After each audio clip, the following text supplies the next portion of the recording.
성경 말씀 보시겠습니다. 성경 말씀 요한계시록 3장 7절부터 13절 말씀입니다.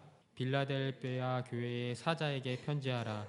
거룩하고 진실하사 다윗의 열쇠를 가지시니 곧 열면 닫을 사람이 없고 닫으면 열 사람이 없는 그가 이르시되 볼지어다 내가 내 앞에 열릴 문을 두었으되 능히 닫을 사람이 없으리라. 내가 내 행위를 아노니 내가 작은 능력을 가지고도 내 말을 지키며 내 이름을 배반하지 아니하였도다. 보라, 사탄의 회당 곧 자칭 유대인이라 하나 그렇지 아니하고 거짓말하는 자들 중에서 몇을 내게 주어 그들로 와서 내 발 앞에 절하게 하고 내가 너를 사랑하는 줄을 알게 하리라. 내가 내 인내의 말씀을 지켰은즉 내가 또한 너를 지켜 시험의 때를 면하게 하리니 이는 장차 온 세상에 임하여 땅에 거하는 자들을 시험할 때라. 내가 속히 오리라. 내가 가진 것을 굳게 잡아 아무도 내 면류관을 빼앗지 못하게 하라. 이기는 자는 내 하나님 성전의 기둥이 되게 하리니 그가 결코 다시 나가지 아니하리라. 내가 하나님의 이름과 하나님의 성 곧 하늘에서 내 하나님께로부터 내려오는 새 예루살렘의 이름과 내 새 이름을 그 위에 기록하리라. 귀 있는 자는 성령이 교회들에게 하시는 말씀을 들을지어다. 아멘. 은혜는 원치 않는 자에게 먼저 오셔서 원하게 하신다. 더 나아가서 하나님의 은혜는 불가항력적이다. 사람의 의지에 역사하는 하나님의 은혜를 가로막을 것은 없다. 헤르만 바빙크가 그의 개혁교의학 단권에서 이렇게 이야기를 하였습니다. 은혜는 우리는 원치 않는 은혜를 받은 사람입니다. 그런데 만약 삶의 궁극적인 목적을 세상에 두고 있다라면은 그 은혜로 인하여서 우리의 성공에 거치는 요소가 되기 때문에 부담으로 다가오는 것을 우리는 알게 됩니다. 그래서 그것을 추구하는 사람들은 세상에 있는 소망들을 버리게 되고요. 하늘의 천국 소망을 더욱더 돌아보게 됩니다. 그러나 세상의 성공의 가도를 향해서 달리는 사람들의 경우에는 그 은혜가 부담스러워서 그 은혜를 소멸하게 놔두는 것을 보게 됩니다. 말씀드린 것처럼 은혜가 삶의 걸림돌이 되기 때문입니다. 내가 예수는 왜 믿어서 이것도 못하고 저것도 못하고 싸우지도 못하고 반박도 못하고 라는 그런 상황에서 갈림길에 놓이게 된다는 것입니다. 하지만 그와 반대로 세상의 목적에 대하여서 하나님이 무엇을 목적하고 계셨는지 그것에 대하여서 우리가 올바로 이해하게 된다면요, 우리의 눈으로 천국을 바라보게 되며 비로소 그 은혜의 진정한 용법을 알게 되고요, 우리 삶 속에서 그 은혜가 어떻게 작용하는지에 대하여서 중생의 삶에 어떠한 작용을 하게 되는지에 대해서 우리가 깨닫게 된다는 것이에요. 그래서 떨림이라든지 불이 내린다라든지 울부짖음이라든지 그러한 현상을 소유했다라는 것을 거듭남이라고 이야기하지 않고 그 현상보다 그 뒤에 나오는 중생 이후에 우리의 삶의 자세와 태도의 거듭남에서 결정적으로 우리의 삶을 세상 사람들에게 보여주게 되고요, 은혜의 삶을 보여주게 된다라는 것이에요. 헐만 바빙크의 말처럼 우리 그리스도인들은 은혜로 세상과의 다른 삶을 살도록 명령을 받은 사람이에요. 그리고 대부분의 경우 결정적인 순간에 그것으로 인하여서 핍박을 받게 되거나요, 손해를 받을 수밖에 없다라는 것을 성경은 계속하여서 이야기하고 있고 요한계시록까지 이어지고 있다라는 것이에요. 요한은 말세의 시기를 예측하는 것에 주력하고 있지 않다라고 제가 계속해서 말씀드리고 있어요. 말세에 핍박을 받게 되는데 과연 초대교회 성도들이 그 핍박에 대해서 어떤 형태로 반응했으며 그것에 대한 그 초대교회 성도들에 대한 예수 그리스도의 평가는 무엇이며 그것에 대해서 일목요연하게 기록해 놓은 것이 오늘 요한계시록과 그 요한의 기록들이라는 것을 지금까지 제가 몇 주에 걸쳐서 말씀드렸던 것을 기억하실 것이에요. 그런 의미에서 계시록의 정수는 숫자풀이, 징조풀이가 아니라 1장부터 3장에 등장하는 소아시아 7교회에 대한 풀이라고, 그들이 어떻게 견뎠으며 어떻게 칭찬받는지에 대하여서 그것이 핵심이라고 이야기했던 것을 기억하실 것이에요. 오늘 그 6번째 교회로 빌라델비아가 바로 그런 칭찬을 받았던 교회입니다. 빌라델비아는 서머나 교회와 더불어서 칭찬만 받았던 교회로 요한계시록에 링크되어 있습니다. 8절을 한번 봅시다. 8절에 볼지어다 내가 내 앞에 열린 문을 두었으되 능히 닫을 사람이 없으리라. 내가 내 행위를 아노니 내가 작은 능력을 가지고 내 말씀을 지키며 내 이름을 배반하지 아니하였도다. 아멘. 내가 내 행위를 아노니 내가 큰 능력? 아닙니다. 작은 능력을 가지고도 내 말을 지키며 라고 칭찬하고 계시다라는 것이에요. 빌라델비아는 능력이 작은 교회였어요. 딱 무슨 생각나십니까? 이는 개척교회였다라는 것이에요. 크게 조직되지 못한 교회였다라는 것이에요. 하나님은요, 교회의 규모가 어느 정도 되는지, 그리고 그것에 알맞는 얼마나 큰 능력을 가지고 있는지, 그것 때문에 교회를 더 크기 위하여서 서울대학교 나오고 총신대학교 나온 그런 사람을 지도자로 세우는 것을 중요하게 여기지 않으시고, 하버드, 프린스턴 나온 것을 중요하게 여기는 것이 아니라요, 크던 작던 어떻습니까? 자신의 교회로 생각하고 계시고, 그 작은 것 안에서 자기 능력을 얼마나 충실하게 이행하느냐, 그것을 바라보고 계시다라는 것이에요. 여러분, 자식을 키워보셔서 다 아실 것이에요. 그리고 여러분 앞으로 이제 자식을 키우시게 되고 그것을 보시게 될 텐데, 자식을 키워보면은 똑똑하고 공부 잘하면은 좋아요. 그렇지만 그것보다 중요한 것은 무엇이에요? 잘 먹는 것이 더 중요해요. 왜요? 잘 먹어야 키도 잘 크고, 어디 가서 밀리지 않고, 어디 가서 구걸에 굶어 죽지 않고, 그런 것을 알기 때문이에요. 그 후에 나라를 구한다든지 위인이 된다든지 아니면은 세계를 정복하든지, 그거는 그 이후에 차후에 지가 알아서 할 것이기 때문이에요. 우선 내 눈에 보이는 앞에서는 어때요? 잘 먹고 잘 살고 잘 크는 것이 중요하다라는 것이에요. 그래서 아이가 배자마자 뱃속에서부터 태교를 한다든지 수학 문제를 푼다든지 그렇게 하는데, 그거 다 헛수고라는 것을 우리가 알아요. 자폐증에 대해서 누가 어떤 분들이 이렇게 얘기하는데, 그 원인이 밝혀지지 않았지만 일부 중에서는 그렇게 얘기해요. 아이가 뱃속에 있을 때 너무 큰 데미지, 정신적인 데미지, 공부를 많이 한다라든지 수학으로 태교를 한다든지 그런 방법을 하는 것으로 인하여서도 아이가 데미지를 받을 수 있다라고 그렇게 한간에서 이야기하는 것도 볼 수 있다라는 것이에요.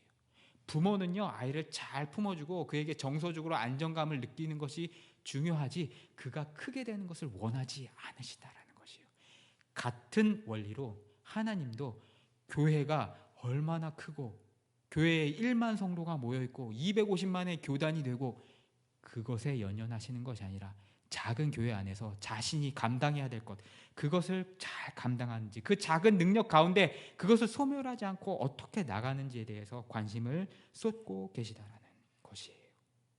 9절, 보라, 사탄의 회당 곧 자칭 유대인이라 하나 그렇지 아니하고 거짓말하는 자들 중에. 초대교회의 오랜 싸움의 한 맥은 정통성의 문제였어요. 예수 그리스도가 돌아가시고 나서 누가 과연 예수 그리스도의 제자이며 누가 사도였으며, 베드로 말고 누가 초대교회의 대를 이을 것인가, 그 대를 잇겠다고 나온 사도 바울이라는 사람은 과연 사도인가 등등의 지도의 권위에 대해서 많은 문제들이 대두되었고, 그것 때문에 싸우는 것을 보게 돼요. 그래서 사도 바울은 자기의 서신에 초두 말미에서 항상 뭐라고 얘기합니까? 자신의 사도권을 거듭하여서 주장하는 것을 보게 돼요.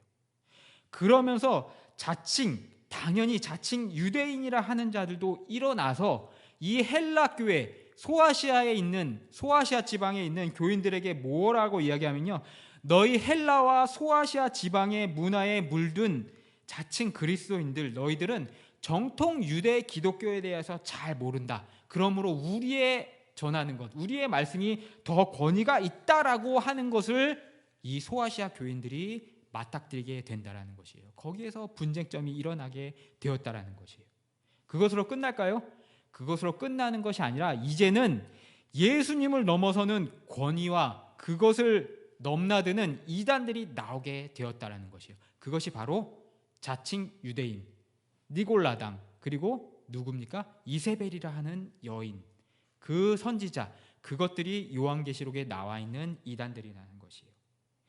그들은 예수가 무슨 정통이고 원류냐, 예수는 유대의 분파일 뿐이다 라고 이야기하고, 너희가 구원을 얻기 위해서는 모세와 구약의 율법으로 돌아가야 하며 그 율법에 정통한 자들이 우리 유대인들이다라고 자칭 유대인들이 그렇게 헬라인들을 유혹했다라는 것이에요. 그 이야기를 들은 헬라인들 중에서 많은 수들이 교회에서 자칭 유대인들에게 넘어가게 됐고요. 그것이 소아시아 교회의 위기를 초래하게 되었다라는 것이에요.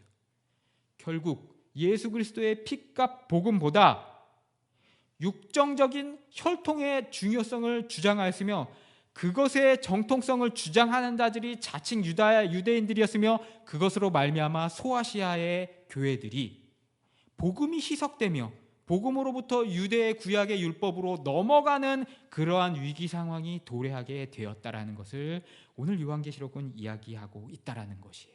그래서 예수 그리스도께서는요 9절에서 그런 혈통적인 유대인이 아니라 영적인 유대인, 나에게 접붙임을 얻은 영적인 유대인 너희가 진짜라고 선언을 하고 계시다라는 것이에요. 시대가 변화하고 3,000년, 2,000년이 흘렀어요. 이 시대에도 이런 일은 일어나고 있을까요? 일어나지 않을까요? 불행하게도 이런 일들은 계속 일어나고 있어요. 그래서 우리가 역사를 통하여서 항상 뒤돌아봐야 하고 그것으로 인해서 올무에 빠지지 않게 항상 깨어서 역사를 돌아봐야 한다는 것이에요. 80년대 초, 90년대에 걸쳐서 한국교회 안에 은혜의 수단으로 큐티 운동에 열심히 일어났어요. 그런데 이게 또 생각보다 부작용이 굉장히 컸는데 그 부작용이 무엇이냐면은 일반 성도들이 성경의 본문의 문맥상의 그러한 것을 찾아보지 않고 그냥 아침에 일어나서 큐티 성경 딱 찾아보고 그것이 나에게 오늘 주시는 하나님의 말씀이라고 아전인수격으로 해석하는 그러한 경향이 짙어졌어요. 물론 그것이 은혜의 수단으로 많이 작용했지만 결국에는 어떠한 일들이 일어나게 되면요 성경 말씀, 성경 원전, 한글 성경에 대한 무엇입니까? 불신으로 이어지게 되었다는 것이에요. 그리고 결국에는 그것이 나의 복음, 나의 마음속에 하나님이 역사하시는 것이 더욱더 중심이 되어서 강단의 약화를 가져오게 되었다는 것이에요. 그래서 그것에 대한 자각으로 그 반대급부로 이제는 성경을 돌아보자, 다시 한번 성경으로 가자, 원어로 돌아가자라는 움직임이 또 일어나게 되었어요. 좋아 보이죠? 원어로 들어가서 팔레스타인에서 예수 그리스도가 읽고 사도 바울이 읽고 고전의 사도들이 읽던 그 원문으로 돌아가자는 것 좋게 느껴지죠? 근데 무엇이냐면요 여기서 또 한 번의 그 오류가 나타나게 돼요. 그 오류가 뭐냐면요 원어에 대해서 중요시 여기다 보니까 이제는 한글 성경이 부차한 사본이다, 권위가 없는 사본이다 라고 이야기를 하는 그러한 부류들이 나타나게 된 것이에요. 설교를 하면 원어를 봐야지 무슨 한글 성경을 갖고 설교를 해 라고 이야기하는 것이에요. 한글 성경은 원전 성경의 원액에 물 탄 것처럼 밍밍한 것이라고 취급하면서 은근히 천대하는 그러한 흐름들이 생기게 되었다라는 것이에요. 그래서 설교를 하면 원전을 읽어야 되고 설교단에서 히브리어 한마디, 헬라어 한마디, 독일어 한마디 하지 않으면 성경을 제대로 해석하지 못하는 것 같은 흐름이 또 90년대 후반에 나타나기 시작했어요. 그래서 유학파 목사님들이 각광을 받았던 그러한 맞물림의 시대가 나타나게 돼요. 그리고 그게 심화돼서 결국엔 나중에 어떤 일들이 일어나게 되면요 말씀 보존학회라고 이야기해서 영어 성경도 다 잘못됐고 오직 킹 제임스 버전만, 종교 개혁가들이 보았던 킹 제임스 버전만 오염되지 않은 본문이다라고 이야기하는 그러한 어처구니 없는 이단까지 생기게 되었다라는 것이에요. 그럼 제가 여러분한테 한번 물어볼게요. 한글 성경은 열등한 사본일까요?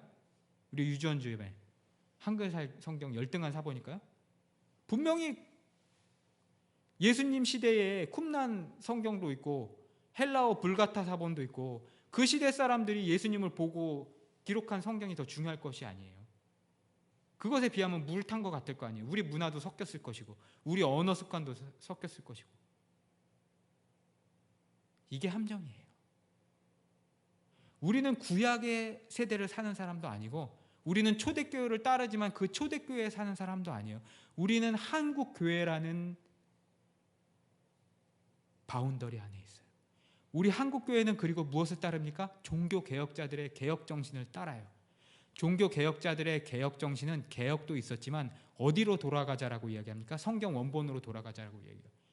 성경 원본으로 돌아가자고 하지만 그 성경 원본으로 돌아가자 하는 것은 무엇이냐면은 우리가 성경 원본만 붙들어 잡고 그것을 가지고 온 세계에 라틴어 가르치고 헬라어 가르치고 히브리어 가르치자, 그것이 아니라 성경 헬라어, 히브리어, 라틴어를 열심히 공부해서 그것을 통해서 성경 본문의 의미를 우리가 밝게 얽히고 그것을 어디로?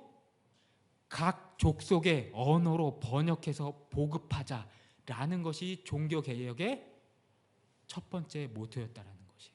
그래서 윌리엄 틴데일은 자신의 언어로 복음을 번역하였고요, 루터도 그랬고, 모든 개혁자들이 자신의 국가의 언어로 성경을 번역하는 것에 중점을 두었다라는 것이에요.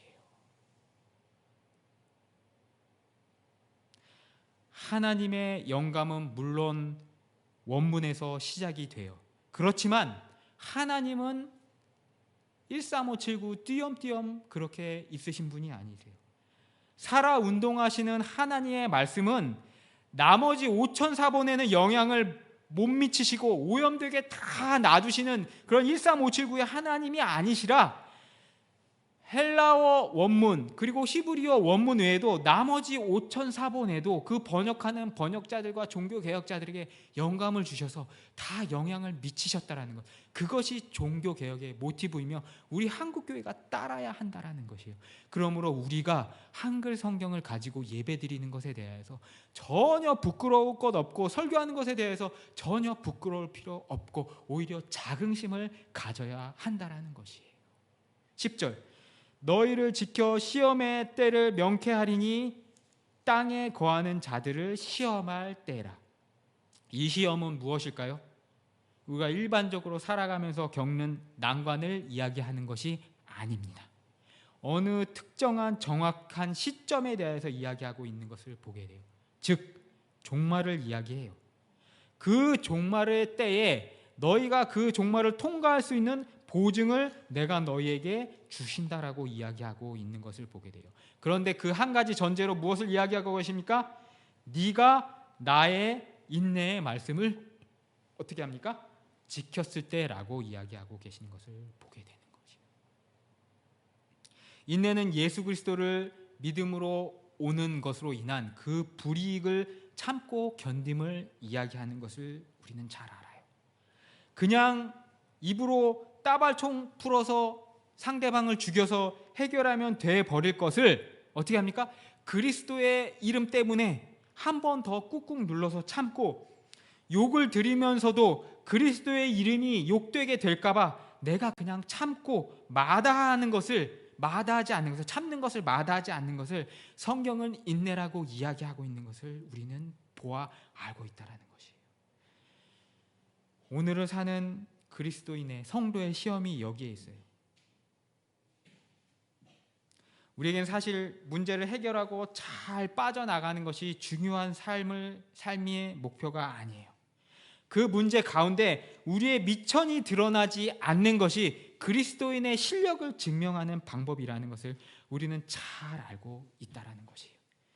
예전에 어느 교회 사찰 집사님이 주유소에서 주유를 하는데 주유원이랑 이렇게 실랑이를 붙어가지고 서로 욕지거리를 하면서 싸우더래요. 그래서 옆에 조수석에 타고 있던 부목사님이 집사님 교회 차인데 그렇게 욕하시면 되겠어요. 알아보면 창피하잖아요. 그리고 우리 교회 이름 다 적혀있는데 좀 살살하세요 라고 그렇게 얘기했대요. 그랬더니 그 사찰 집사님이 죄송합니다 라고 그렇게 얘기했다고요? 아니요.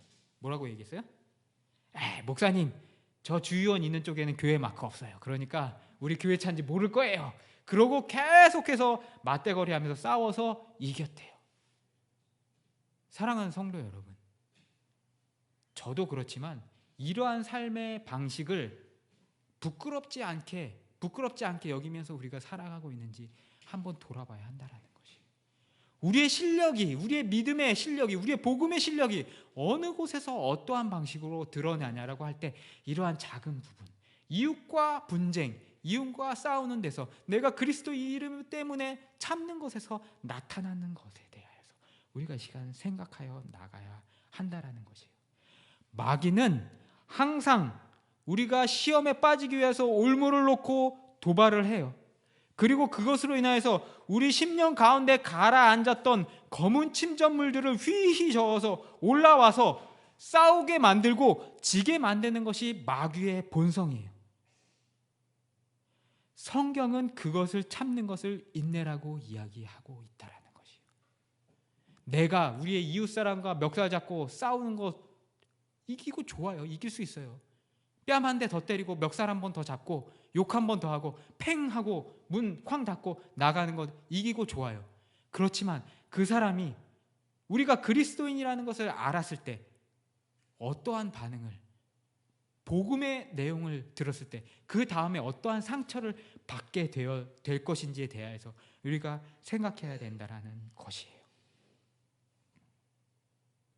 성도가 이 생의 삶을 통하여서 천국을 증명하는 도식에 대하여서 사도 바울이 로마서 5장 3절부터 4절을 통하여서 잘 이렇게 도식을 설명하고 있는데요. 환난은 인내를, 인내는 연단은 소망을 이룬다라고 사도 바울 선생님이 이렇게 이야기하고 있는 것을 보게 돼요. 소망은 무엇입니까? 하늘에 관한 소망이에요. 우리가 천국에 입성해야 될 그것에 대한 소망, 그 확신을 이야기하고 있어요.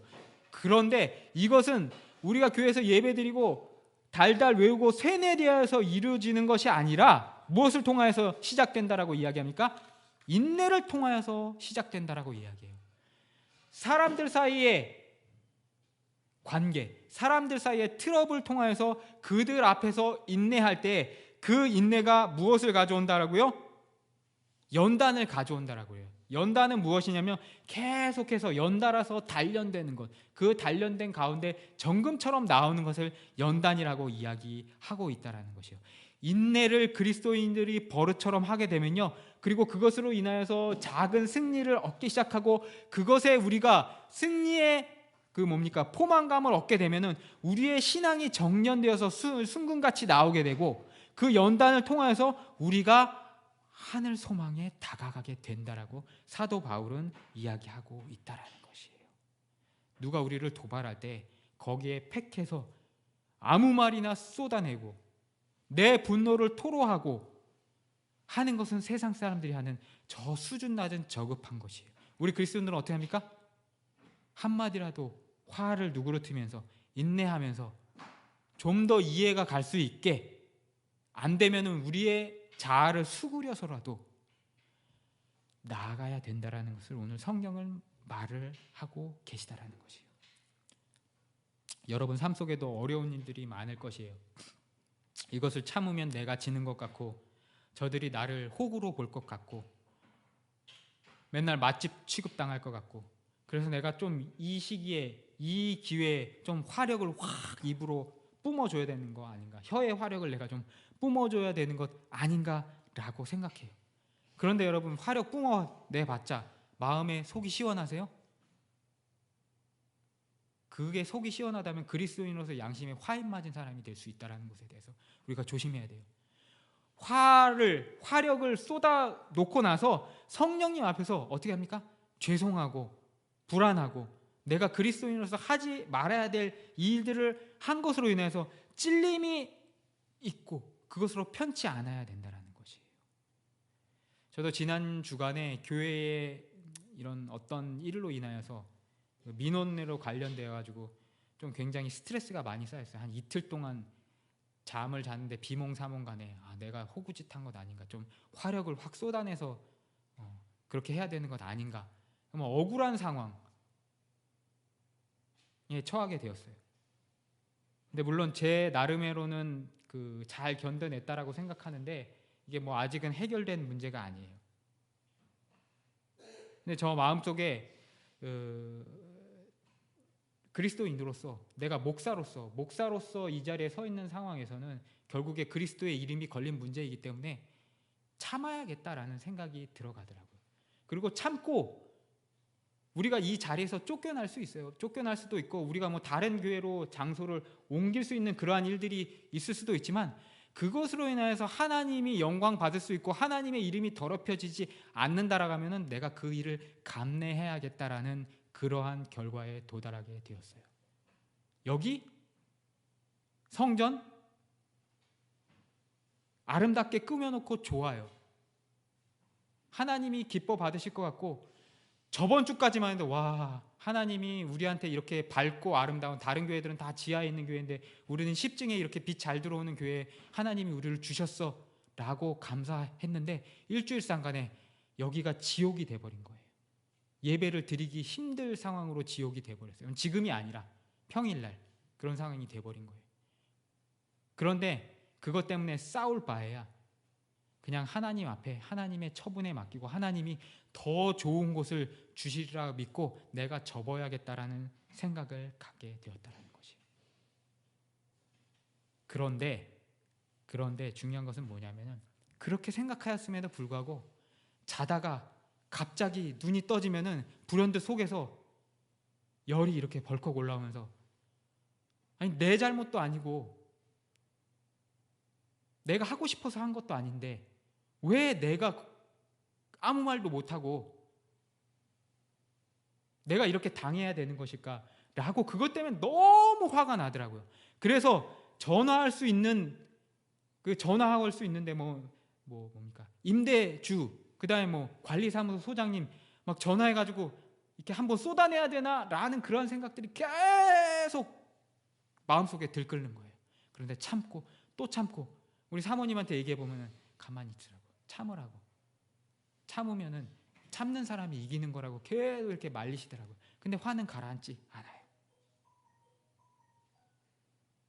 그런데 이렇게 페이스북을 찾다가 제가 잘 아는 어느 분이 이런 이야기를 해주시더라고요.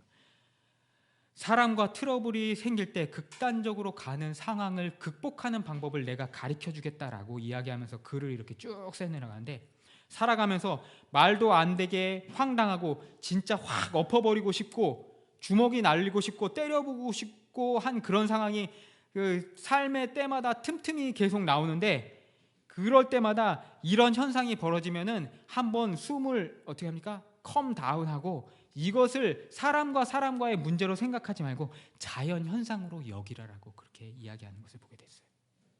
이것을 자연 현상으로 여기게 되면은 감정이 어떻게 됩니까? 살짝 더 누그러지게 되고 감정적인 반응을 어떻게 됩니까? 누그러뜨릴 수 있게 된다는 것이에요. 나의 의지나 요구에 상관없이 내게 닥치는 상황이기 때문에, 그러한 자연 현상이기 때문에 나의 힘으로는 어떻게 할 수 없다라고 인정해버리면 더 이상 화가 나지 않는다라는 것이에요. 쉽게 말하면 뭐예요? 여러분, 날씨가 꾸물꾸물하고 불안정하다가 소나기와 천둥이 치는 것은 당연한 것이에요. 근데 그것 때문에 천둥이 친다라고 하늘에다 삿대질하고 하늘에다 주먹질하는 사람 있습니까? 소나기 내린다라고 성질난다고 옆 사람 가가지고 발로 차고 멱살 잡고 하는 사람 있습니까? 그런 사람들은 정신병자예요. 우리 삶 속에 트러블이 생기고 우리 삶 속에 감정적으로 격해질 때 그것이 사람과 사람 사이의 문제라고 생각하지 말고 어떻게 합니까? 자연현상. 저 감정의 파도가 나에게 밀려온다. 그렇지만 나는 어쩔 수 없다. 나는 그냥 참자 라고 하면은 그 위기에서 벗어날 수 있다라는 것이에요. 그러면서 마지막에 이런 이야기를 해주시더라고요. 러시아 속담인데요. 나쁜 날씨란 없다. 다만 옷을 날씨에 안 맞게 잘못 입었기 때문일 뿐이다. 사랑하는 성도 여러분, 그리스도인이 살아가는 가운데 나쁜 세상, 나쁜 이윤, 나쁜 조건이라는 있을 수 없어요. 우리가 우리의 감정의 옷을 그때그때마다 두껍게 입고 혹은 얇게 입고 혹은 벗어야 될 때 그것에 대해서 못하고 나는 오늘 무조건 두껍게 입어야 돼, 나는 오늘 무조건 양보할 수 없으니까 얇게 입어야 돼 라고 하니까 그 날씨에 맞지 않는 옷을 입기 때문에 그 날씨가 나쁜 날씨가 되어버리게 된다는 것이에요.